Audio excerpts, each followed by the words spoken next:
ಲೋಕಸಭಾ ಚುನಾವಣೆಯಲ್ಲಿ ಶುರುವಾಗಿದೆ ಎಚ್ಡಿಡಿ ಡಿಕೆಶಿ ಕುಟುಂಬದ ಫೈಟ್. ಬೆಂಗಳೂರು ಗ್ರಾಮಾಂತರದಲ್ಲಿ ಕಾಂಗ್ರೆಸ್ ಅನ್ನು ಸೋಲಿಸೋಕೆ ಜೆಡಿಎಸ್ ಇನ್ನಿಲ್ಲದಂತ ಪ್ಲಾನ್ ಅನ್ನ ಮಾಡ್ಕೊಳ್ತಾ ಇದೆ. ಎಚ್ಡಿಡಿ ಡಿಕೆಶಿ ಕುಟುಂಬದ ನಡುವೆ ಸದ್ಯಕ್ಕೆ ಫೈಟ್ ನಡೀತಾ ಇರೋದು. ಬೆಂಗಳೂರು ಗ್ರಾಮಾಂತರದಲ್ಲಿ ಕಾಂಗ್ರೆಸ್ ಅನ್ನು ಸೋಲಿಸಬೇಕು ಅಂತ ಪಣ ತೊಟ್ಬಿಟ್ಟಿದೆ ಜೆಡಿಎಸ್. ಇತ್ತ ಹಾಸನದಲ್ಲಿ ಜೆಡಿಎಸ್ ಮಣಿಸೋಕೆ ಡಿಕೆ ಬ್ರದರ್ಸ್ ರಣತಂತ್ರವನ್ನ ಹಿಡಿತಾ ಇದ್ದಾರೆ. ಕಾಂಗ್ರೆಸ್ಗೆ ಟಕ್ಕರ್ ಕೊಡೋಕೆ ಡಾಕ್ಟರ್ ಮಂಜುನಾಥ್ ಅನ್ನ ನಿಲ್ಲಿಸೋಕೆ ಜೆಡಿಎಸ್ ಪ್ಲಾನ್ ಮಾಡ್ಕೊಂಡಿದೆ. ಹಾಸನದಲ್ಲಿ ಪ್ರಜ್ವಲ್ಗೆ ಟಾಂಟ್ ಕೊಡೋದಕ್ಕೆ ಕಾಂಗ್ರೆಸ್ನಿಂದ ಶ್ರೇಯಸ್ ಪಾಟೀಲ್ನನ್ನ ದಾಳ ಉರುಳಿಸಲಾಗ್ತಾ ಇದೆ. ಎಚ್.ಡಿ. ರೇವಣ್ಣ ವಿರುದ್ಧ 2,000 ಮತಗಳ ಅಂತರದಲ್ಲಿ ಸೋತಿದ್ದ ಶ್ರೇಯಸ್ ಪಟೇಲ್, ಆದ್ರಿಂದ ಅವರನ್ನೇ ನಿಲ್ಲಿಸಿ ಜೆಡಿಎಸ್ ಕಟ್ಟಿ ಹಾಕೋಕೆ ಕಾಂಗ್ರೆಸ್ ಪ್ಲಾನ್ ಮಾಡ್ಕೊಂಡಿದೆ. ಮುಂದಿನ ವಾರ ಹಾಸನಕ್ಕೆ ಸಿಎಂ ಸಿದ್ದರಾಮಯ್ಯ ಆಗಮಿಸುವಂತ ಸಾಧ್ಯತೆ ಇದೆ. ಆ ನಂತರ ಕಾಂಗ್ರೆಸ್ ಅಭ್ಯರ್ಥಿ ಬಹುತೇಕ ಫೈನಲ್ ಆಗುವಂತ ನಿರೀಕ್ಷೆ ಕೂಡ ಇದೆ. ನೋಡಿ, ಒಂದು ಟೈಮ್ನಲ್ಲಿ ಮೈತ್ರಿ ಸರ್ಕಾರ ಇದ್ದಾಗ ಜೋಡೆತ್ತುಗಳು ಅಂತ ಕರೆಸ್ಕೊಳ್ತಾ ಇದ್ದವರು ಡಿ.ಕೆ. ಶಿವಕುಮಾರ್ ಮತ್ತು ಕುಮಾರಸ್ವಾಮಿ ಅವರು. ಎಲ್ಲಿ ಹೋದ್ರೂ ಇಬ್ರು ಒಟ್ಟಿಗೆ ಹೋಗ್ತಿದ್ರು, ಹೆಗಲ ಮೇಲೆ ಕೈ ಹಾಕೊಂಡು ನಾವಿಬ್ರು ಜೋಡೆತ್ತು ಅಂತ ಹೇಳ್ತಾ ಇದ್ರು. ಬದಲಾದ ಸನ್ನಿವೇಶದಲ್ಲಿ ಈಗ ಹಾವು ಮುಂಗ್ಸೆ ಆಗ್ಬಿಟ್ಟಿದ್ದಾರೆ. ಒಬ್ರು ಹೇಳಿದೇನೊಬ್ರು ಒಪ್ಕೊಳ್ತಾ ಇಲ್ಲ, ಟಕ್ಕರ್ ಮೇಲೆ ಟಕ್ಕರ್ ಕೊಡ್ತಿದ್ದಾರೆ ಸ್ಟೇಟ್ಮೆಂಟ್ಗಳಲ್ಲೇ. ಇದೀಗ ರಾಜಕೀಯವಾಗಿಯೂ ಕೂಡ ಕಟ್ಟಿ ಹಾಕೋದಕ್ಕೆ ಒಂದಷ್ಟು ರಣತಂತ್ರವನ್ನ ಹೆಣಿತಾ ಇದ್ದಾರೆ. ಬೆಂಗಳೂರು ಗ್ರಾಮಾಂತರದ ಮೇಲೆ ಬಿಜೆಪಿ ಕೂಡ ಕಣ್ಣಿಟ್ಟಿದೆ, ಜೊತೆಗೆ ಜೆಡಿಎಸ್ ಕೂಡ ಕಣ್ಣಿಟ್ಟಿದೆ. ಈಗ ಬಿಜೆಪಿ ಮತ್ತು ಜೆಡಿಎಸ್ ಮೈತ್ರಿ ಆಗಿರೋದ್ರಿಂದ ಅವರಿಬ್ಬರ ಉದ್ದೇಶ ಒಂದೇ, ಡಿಕೆ ಬ್ರದರ್ಸ್ಗೆ ತಕ್ಕ ಪಾಠ ಕಲಿಸಬೇಕು ಅಂತ. ಬೆಂಗಳೂರು ಗ್ರಾಮಾಂತರ ಡಿಕೆ ಸುರೇಶ್ ಅವರ ಕೈವಶದಲ್ಲಿ ಇದೆ. ಡಿಕೆ ಸುರೇಶ್ ಅವರ ವರ್ಚಸ್ಸು ಬೆಂಗಳೂರು ಗ್ರಾಮಾಂತರದಲ್ಲಿ ಹೆಚ್ಚೇ ಇದೆ. ಅದಕ್ಕೆ ತಕ್ಕ ಹಾಗೆ ಯಾರಾದ್ರೂ ಒಂದು ಪ್ರಬಲ ವ್ಯಕ್ತಿಯನ್ನ ನಿಲ್ಲಿಸಬೇಕಲ್ವಾ? ಡಾಕ್ಟರ್ ಮಂಜುನಾಥ್ ಅವರು ಕರೆಕ್ಟ್ ಆಗಿದ್ದಾರೆ. ಅವರಿಗೆ ಬಹಳಷ್ಟು ಜನರ ಹಾರೈಕೆ ಇದೆ, ಆಶೀರ್ವಾದ ಇದೆ, ಪ್ರೀತಿ ಇದೆ, ಬೆಂಬಲ ಇದೆ. ಅವರನ್ನು ಅಲ್ಲಿ ನಿಲ್ಲಿಸಬೇಕು ಅನ್ನುವಂಥ ಪ್ಲಾನನ್ನು ಜೆಡಿಎಸ್ ಮಾಡ್ಕೊಳ್ತಾ ಇದೆ. ಇನ್ನು ಹಾಸನದ ವಿಚಾರ ಬಂದರೆ ಜೆಡಿಎಸ್ನ ಭದ್ರಕೋಟೆಯ ಹಾಸನ ಅಂತ ಕರೆಸ್ಕೊಳ್ಳುತ್ತೆ. ಆದರೆ ಮೈತ್ರಿ ಆಗಿರೋದ್ರಿಂದ ಬಿಜೆಪಿ ಅಲ್ಲಿ ವಿರುದ್ಧವಾಗಿದೆ.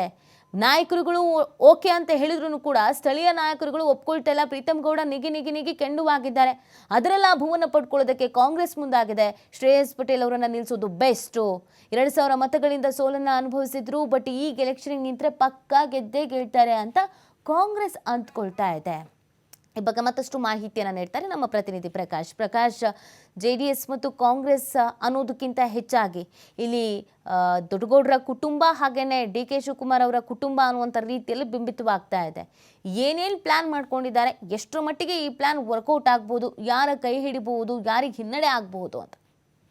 ನೀತಿ, ಈಗಾಗಲೇ ಹಾಸನ ಜಿಲ್ಲೆಯಲ್ಲಿ ಸಾಕಷ್ಟು ರಾಜಕೀಯ ಗರಿಗೆದರಿರುವಂತದ್ದು. ಒಂದು ಕಡೆ ಕಾಂಗ್ರೆಸ್ನ ಅಭ್ಯರ್ಥಿಯಾಗಿ ಶ್ರೇಯಸ್ ಪಟೇಲ್ ಅವರು ಕಣಕ್ಕಿಳಿತಾರೆ ಅನ್ನುವ ಒಂದು ರೀತಿಯ ಮಾಹಿತಿಗಳು ಕೂಡ ಸಾಕಷ್ಟು ಏನು ಕಾಂಗ್ರೆಸ್ನ ಉನ್ನತ ಮೂಲಗಳಲ್ಲಿ ಕೂಡ ಈಗಾಗಲೇ ತಿಳಿದು ಬರ್ತಾ ಇರುವಂತದ್ದು. ಅದು ಒಂದ್ ಕಡೆ ಆದ್ರೆ, ಇನ್ನೊಂದ್ ಕಡೆ ಡಿ.ಕೆ.ಶಿ ಕುಟುಂಬ ಮತ್ತೆ ಮಾಜಿ ಪ್ರಧಾನಿ ಎಚ್.ಡಿ. ದೇವೇಗೌಡರ ಕುಟುಂಬದವರ ನಡುವೆ ಈ ರೀತಿಯಾದಂತಹ ಒಂದು ಸಾಕಷ್ಟು ರಾಜಕೀಯವಾಗಿ ಒಂದು ಜಿದ್ದಾಜಿದ್ದಿನ ಸ್ಪರ್ಧೆ ಕೂಡ ಏರ್ಪಡುತ್ತೆ ಅನ್ನುವ ಮಾಹಿತಿ ಲಭ್ಯ ಆಗಿರ್ತಕ್ಕಂಥದ್ದು. ಯಾಕಂತಂದ್ರೆ ಈಗಾಗಲೇ ಡಿ.ಕೆ. ಸುರೇಶ್ಗೆ ಟಕ್ಕರ್ ಕೊಡ್ಲಿಕ್ಕೆ ಬೆಂಗಳೂರು ಗ್ರಾಮಾಂತರ ಏನು ಕ್ಷೇತ್ರ ಇದೆಯಲ್ಲ, ಅಲ್ಲಿಂದ ಹೆಸರಾಂತ ವೈದ್ಯರಾದಂತಹ ಡಾಕ್ಟರ್ ಮಂಜುನಾಥ್ ರವರನ್ನ ಕಣಕ್ಕಿಳಿಸಿದ್ರೆ ಅಲ್ಲಿ ಡಿ.ಕೆ. ಸುರೇಶ್ ರವರನ್ನ ಕಟ್ಟಿ ಹಾಕ್ಲಿಕ್ಕೆ ಸಾಧ್ಯವಾಗುತ್ತೆ ಅನ್ನುವ ಪ್ಲಾನ್ ಅನ್ನ ಏನ್ ಎಚ್.ಡಿ.ಕೆ ಅವರು ಮಾಡ್ತಾ ಇರುವಂತದ್ದು.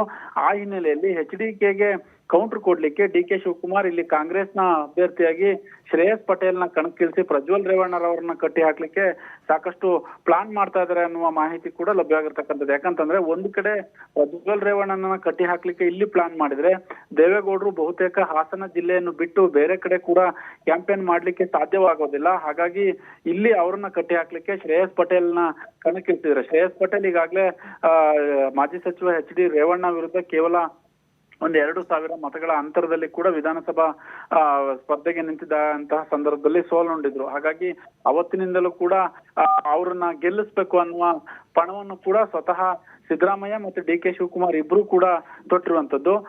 ಅದು ಒಂದ್ ಕಡೆ ಆದ್ರೆ, ಇನ್ನೊಂದ್ ಕಡೆ ಡಿ.ಕೆ. ಸುರೇಶ್ ರವರಿಗೆ ಲಗಾಮು ಹಾಕ್ಲಿಕ್ಕೆ, ಅವರನ್ನ ಕಟ್ಟಿ ಹಾಕ್ಲಿಕ್ಕೆ ಮಂಜುನಾಥ್ ರವರನ್ನ ಕಣಕ್ಕಿಳಿಸಿದ್ರೆ ಅಂದ್ರೆ ಡಿ.ಕೆ. ಶಿವಕುಮಾರ್ ಅವರ ಕುಟುಂಬ ಏನಿದೆ ಅವ್ರನ್ನ ಕೂಡ ಅಲ್ಲಿಂದ ಬೇರೆ ಕಡೆಗೆ ಕದಲೋದಕ್ಕೆ ಸಾಧ್ಯವಾಗೋದಿಲ್ಲ. ಅವರು ಅಲ್ಲಿ ಜಾಸ್ತಿ ಕಾನ್ಸಂಟ್ರೇಟ್ ಮಾಡ್ತಾರೆ ಅನ್ನುವ ಪ್ಲಾನ್ ಕೂಡ ಇದು ಏನು ದೇವೇಗೌಡರ ಕುಟುಂಬದ ಕೂಡ ಆಗಿರುವಂತದ್ದು. ಒಟ್ಟಾರೆ ಹಾಸನ ಮತ್ತೆ ಬೆಂಗಳೂರು ಗ್ರಾಮಾಂತರ ಏನು ಕ್ಷೇತ್ರ ಇದೆ, ಎರಡೂ ಕಡೆ ಕೂಡ ಒಂದು ಕಡೆ DKಶಿ ಕುಟುಂಬದವರು, ಮತ್ತೊಂದು ಕಡೆ ರೇವಣ್ಣ ಕುಟುಂಬದವರು. ಹೀಗೆ ಸಾಕಷ್ಟು ರಾಜಕೀಯ ಜಿದ್ದಾಜಿದ್ದಿಗೆ ಕಾರಣವಾಗುತ್ತೆ ಅನ್ನುವ ಸಾಕಷ್ಟು ಚರ್ಚೆಗಳು ಕೂಡ ಈಗಾಗಲೇ ಹುಟ್ಟಿಕೊಂಡಿರುವಂತದ್ದು.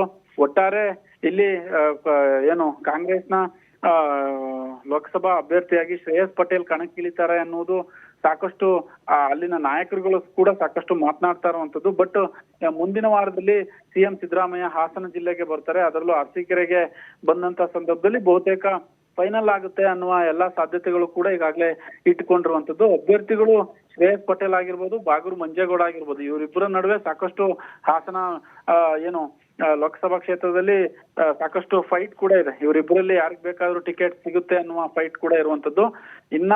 ಇನ್ನೊಂದು ಕಡೆ ಏನು ರೇವಣ್ಣ ಕುಟುಂಬ, ಈಗಾಗಲೇ ಪ್ರಜ್ವಲ್ ರೇವಣ್ಣ ಸಾಕಷ್ಟು ಹಾಸನ ಜಿಲ್ಲೆಯಲ್ಲಿ ಓಡಾಡ್ತಾ ಇರುವಂತದ್ದು. ಹಾಗಾಗಿ ರೇವಣ್ಣ ಕುಟುಂಬ ಕಟ್ಟಿ ಹಾಕ್ಲಿಕ್ಕೆ ಸಿದ್ದರಾಮಯ್ಯ ಮತ್ತು DK ಶಿವಕುಮಾರ್ ಇಬ್ರು ಕೂಡ ಪ್ಲಾನ್ ಮಾಡಿದ್ದಾರೆ. ಯುವಕರನ್ನ ಕಣಕ್ಕಿಳಿಸ್ಲಿಕ್ಕೆ ಇಲ್ಲಿ ಎಲ್ಲಾ ಸಿದ್ಧತೆಯನ್ನು ಕೂಡ ಮಾಡಿಕೊಂಡಿರುವಂತದ್ದು. ಇವರಿಗೆ ಕೌಂಟರ್ ಕೊಡ್ಲಿಕ್ಕೆ HDK ಅಲ್ಲಿ ಬೆಂಗಳೂರು ಗ್ರಾಮಾಂತರದಿಂದ ಡಾಕ್ಟರ್ ಮಂಜುನಾಥ್ ಅವರನ್ನ ಕಣಕ್ಕಿಳಿಸ್ಲಿಕ್ಕೆ ಪ್ಲಾನ್ ಮಾಡಿದ್ದಾರೆ ಅನ್ನುವ ಚರ್ಚೆಗಳು ಕೂಡ ಸಾಕಷ್ಟು ನಡೀತಾ ಇರುವಂತದ್ದು. ನೀತಿ. ಓಕೆ, ಧನ್ಯವಾದ ಪ್ರಕಾಶ್, ತಮ್ಮ ಡೀಟೇಲ್ಸ್ಗಾಗಿ.